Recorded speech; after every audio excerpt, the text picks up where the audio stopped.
Ich nehme euch heute mit in Bergisch Gladbach ins Studio. Studio muss ich sagen, es ist ja nicht mehr so wie früher mit den riesen 1000 Knöpfen. Das gibt zwar noch, hat auch seine Berechtigung, braucht man aber nicht zwingend. Und ja, damit ihr mal seht, wie man so einen Song aufnimmt, den ich mache, nehme ich euch heute mal mit.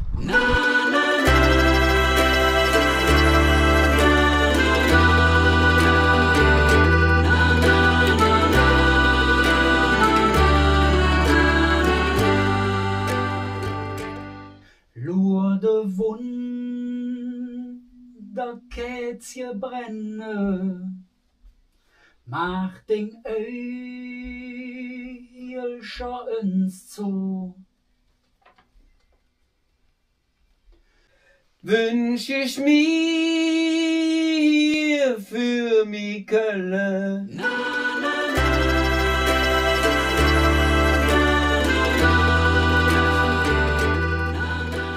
Alles ist aufgenommen. Das heißt, wir haben jetzt heute den Gesang aufgenommen, Chorgesang und die, wie man als Musiker sagt, die Lead-Vocals für das Lied Unsere Faste Leerküt wieder. Das mache ich mit meinem Vater zusammen, habt ihr ja gesehen. Und aufgenommen hat das Ganze der David. Moin.